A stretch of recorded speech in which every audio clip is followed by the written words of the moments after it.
Hello, this is Bas Hamer from Possum Labs, and this is the second of the advanced tutorial for the Possum Labs DSL project.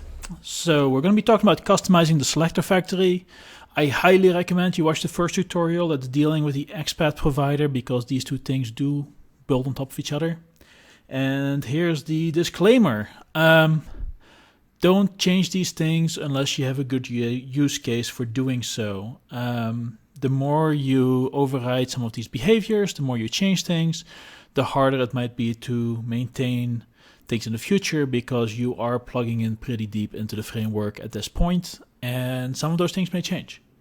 I will try and keep things to a minimum, of course, but things will get added, things will get moved, stuff happens, especially in the selector factory, because the selector factory is kind of big.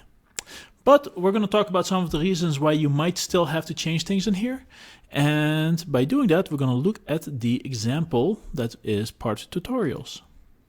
So we're going to go to tutorials, and we're going to go to the second guy, advanced, and we are going to take a quick look at the custom selector factory.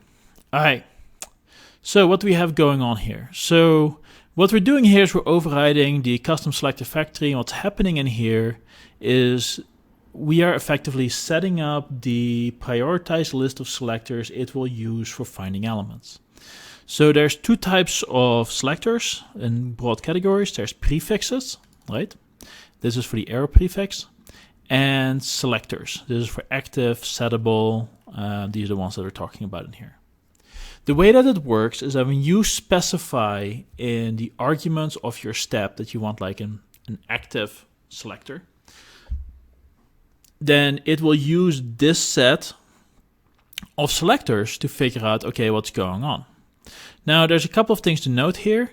These guys add to the existing list of selectors. So they take the selector that came from the base class and then just add stuff to it, which means that anything you add is going to be a lower priority than the things that are in the base list. So the way that priority list works is that it will check for all the different ways it can to find an element, and it will do so in parallel. And when it does a check, it will take the highest priority result, right? So if you have something at priority 2 and priority 5, so meaning you're in position 2 here and position 5 here, and both of them result in finding an element, it will grab the element returned by position 2 and will ignore the thing from position 5. If one of them throws an exception other than, I just can't find anything, then it will consider that exception a valid exception unless there's a higher priority selector that actually returns something. An example for this would be like, I found a label which has a 4, but when I actually go look for the ID associated with 4, I can't find anything. Right? That would be an example of an exception. Like there's just semi-invalid HTML. I mean, it will look fine. It's just that the automation part doesn't work, and your deaf and blind, your blind people will not be happy. The deaf people will probably use the site just fine. Anyway, so why would you change this thing? Well, you may decide that some of these selectors you don't want to use in your application. All right, so if you don't want to use them, you're looking at this bottom scenario. What you want to do is you want to clear out the list for the type of selector you're dealing with, and then you want to specify exactly what selectors you want to support. And all of these selectors are actually implemented in the base class, and we'll take a look at those in a moment. If you want to just add things, then you can just do add range. Right? This is one of the ways you can add stuff to the existing list of selectors. So this just makes it more permissible. This is how you make it less permissible. So the first one here is more, second one here is less. If you have a particular style in your application that you display errors or warnings, then you may have to, you can add prefix selectors for that for your specific, style for errors, warnings, things like that. Right? And this is actually just a string, so you can create your own type of prefixes and your own type of selectors as well. If you want to, you just have to make sure you initialize things, and you can do what you want. So let's take a quick look at one of these selectors to see what's going on with this. So here is a simple selector. right? So this is a selector. It is only a single method. So what is, well, two double method actually, but simpler than these guys above. And what we're doing here is we're checking for modal errors, and what this returns is a method which will return a list of Xpaths, and that list of Xpaths will in this case look for modal content, and it will look for like a div with an h4 with the text of error, and then, you know, we're gonna go dig some a bit further in there to find the bootbox body in this particular case, and then this is a prefix. What's gonna end up happening is that when we run an Xpath, which most selectors utilize Xpath behind the scenes, it will prefix that Xpath by this part. So that means that we're gonna start looking inside this bootbox body, right? So the root of the Xpath will be inside of there. So that's how those Xpaths are being built up. So let's see what other things. So there's a simple Xpath, right? We're just saying a text and cell. We don't do anything else. We're just checking for a cell, and it has to have a text match in it. So we just build up the Xpath. So if we were looking for text and cell inside of a modal error, right? So you would combine these two. You can take a look at some of the steps that combine these under and for error type steps to see how you do that. Then you can see, okay, we start out with this Xpath, and then at the end we append this Xpath to it. That's how this works. So here's an example above of how some of these things are structured. So this is a selector, and in this particular case, we take the prefix, and then we append to the prefix, in this particular case, a text match where we're looking in an element or cell, TD, yeah. And then we're looking in the preceding sibling of a TD. So this would be one of those scenarios where we're looking in a table cell to the left, right? So this would be a scenario where your label is in the cell following the actual input the label applies to. Should this happen? No. This is why it's not part of the default setup. Usually when people do have label-based or table-based layout, you know, the label is to the left, not to the right. So here's some different examples of how these things work. Here's a Twitter type ahead for select boxes. Again, these are like specific controls. Not every specific control in the world is supported, but for some of them I do have some samples in here because I've had to create them in the past. All right, a couple of warnings about things. Don't try and snipe things, right? Don't say, hey, I'm just gonna remove the selector at position 4. And here's the little comment for that. Because it's not going to stay at position number 4, right? This thing is going to evolve as more people use it, and there's more feedback, and there's more HTML samples that we're trying to make it compatible with, that your assumption of what's at position 4 is just not going to be valid. If you want to make it more restrictive, use the pattern where you clear it, and then you add stuff specifically. Right? You can just add stuff from the base class without doing anything else, or you can add your own things if you want to. So let's take a quick look at what the base class looks like. So you do kind of have to open up both solutions for this particular case. So here we are in the Selector factory. The Selector factory is in Possum Labs DSL Web underneath selectors. And what you see here is we create all of the different chunks. So here we have our settables with a list of items, clickables, active, content, selectable, checkable, and then we have row, under, warning, and error. By default, warning and error are empty because I don't know what your warnings and errors look like. There are some basic examples, and we'll take a look at that in a second, of how you can do a very lightweight customization of this as well. But this is probably one of the biggest areas where you may decide, hey, I want to start looking for content inside of an error box.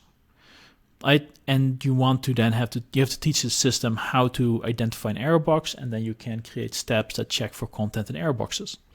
And it will behave very similar to how you check for content in rows or under. Like under is the example of a mailing address and shipping address, right? So looking for street name under mailing address And this would be the example of, hey, I've got a row and I'm looking for an ID of 42 and I'm looking for the name column or something like that.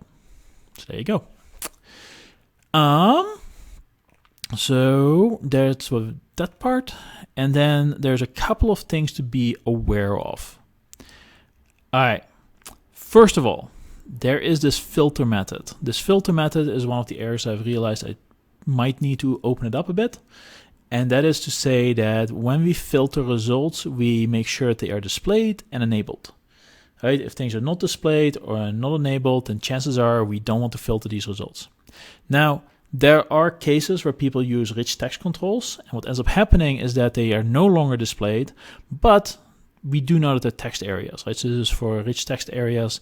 We may still have to tweak this a bit more, but if you're wondering like why certain results don't show up, there's this filter method, and again, it's virtual. You can override it, change it the same as anything else. And then we have all the selectors.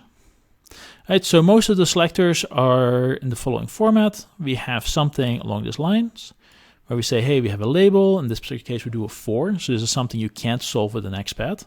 And then we have the target part. And all the test cases are written in the same kind of format where we say, hey, we're looking for this thing target, and now we're trying to find the ID associated with it. So the way that we find this thing is we look for a label which has a for attribute, and the text inside of this label has this value. Now, if we start doing that, we see that same Xpath repeat over here. But of course, once we get that back, we want to make sure we only get one result, and then we want to do a second search because we need to find the actual ID which matches that for attribute, right? And if it has many results, then of course it will throw an exception and say like, hey, this isn't good. Although it will first check to make sure that there's only one displayed. Maybe there's multiples, but some of them are invisible. It will do its best. And then here you have normal Xpaths. This is what most of them will end up looking like. This is effectively a method which creates methods.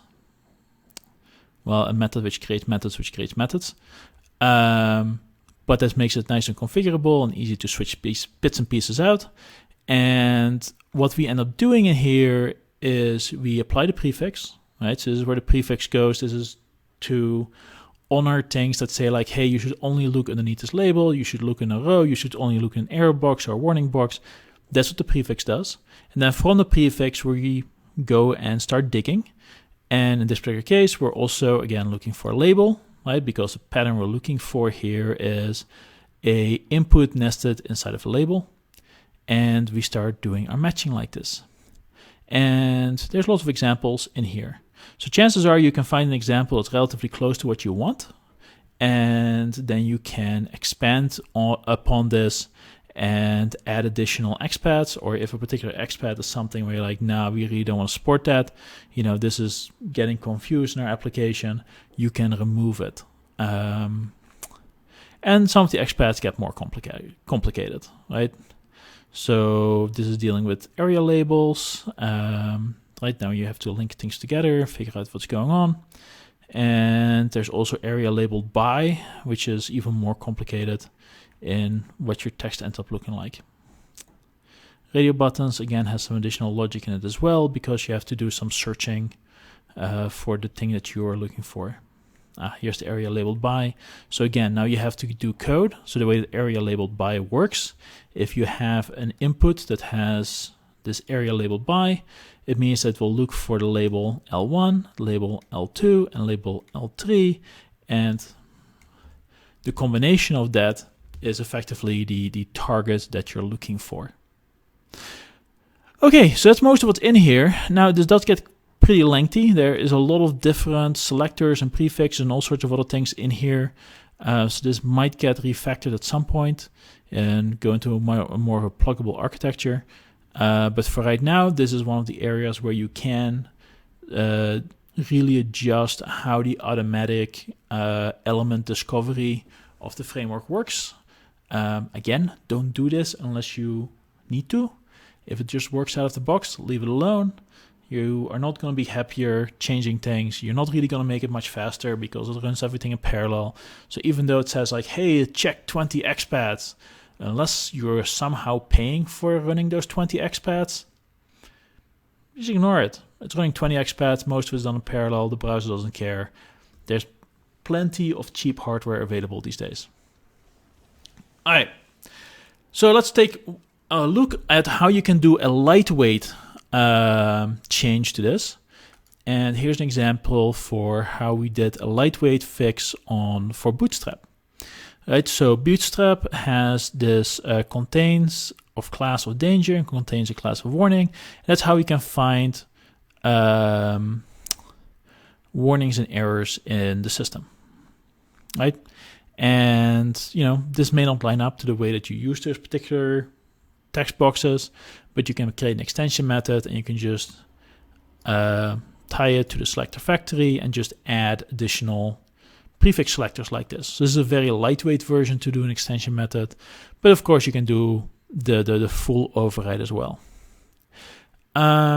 If you find something that you think ought to be supported out of the box, the best way to provide that information is to take a look at how we do our testing.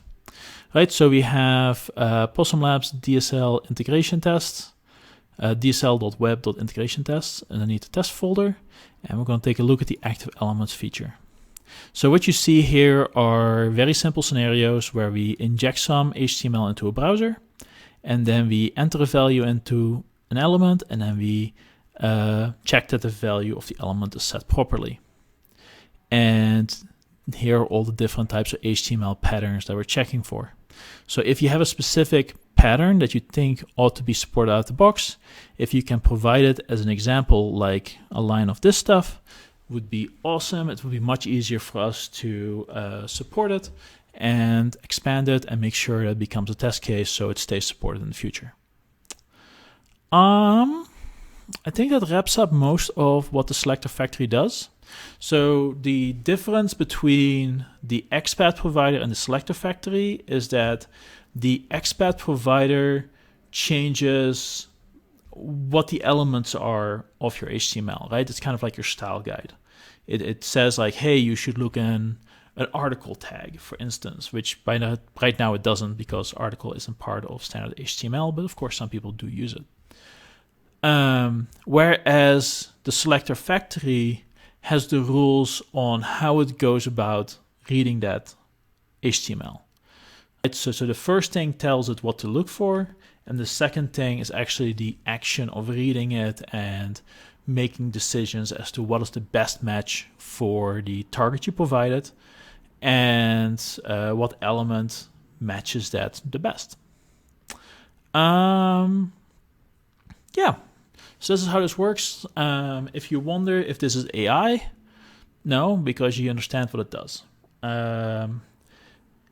Can you compare this to the functionality you get from AI? Yeah. I'm sure that some AI frameworks behind the scenes have something implemented similar to this, where they effectively are just looking for a whole bunch of things at the same time to figure out, okay, well, what am I looking for? Some of these frameworks will cache those results in code or in some other metric or some other storage method to say like, hey, I read your web page. Your web page has stuff stored in the following ways. So now we can generate an optimized Selenium script for this. This thing does it on the fly.